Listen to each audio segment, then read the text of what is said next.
আসসালামু আলাইকুম।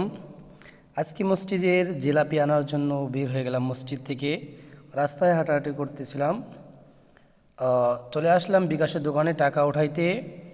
এই তো টাকা দিতেছে আমাদেরকে। টাকা দেওয়ার পরে আমরা টাকা নিয়ে চলে যাইব।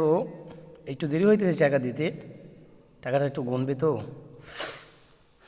টাকা নেওয়ার পরে আমরা চলে আসলাম গাড়ির কাছে, গাড়িতে উঠবো। গাড়িতে উঠে যে গাড়িতে চলতেছিলাম, তো গাড়ি থেকে আমরা নেমে গেলাম আমাদের সিঙ্গিপাড়া বাজার, টঙ্গিপাড়া, গোপালগঞ্জ। আমরা সামনে দেখতে পাচ্ছি আমাদের মিষ্টির দোকান। তো আমাদের মিষ্টির দোকানটা আসলে অনেক সুন্দর, মানে এক কথা অনেক সুন্দর। সিঙ্গিপাড়া সুইস্টস অ্যান্ড দত্তর মিষ্টি। দোকানদারের নাম হচ্ছে মুজাহিদ ভাই। আমি তার কাছে গেলাম।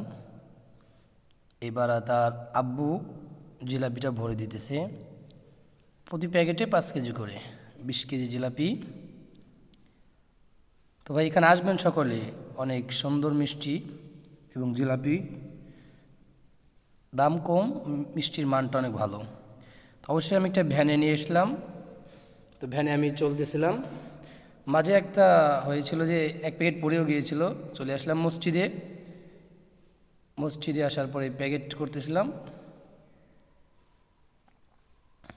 এখন দেখতেছেন তো কি ভিড় পড়েছে জিলাপি নেওয়ার জন্য। তো আজকের ব্লগ আমাদের এই পর্যন্তই ছিল। আশা করি নতুন তো এই জন্য ভালো হয়।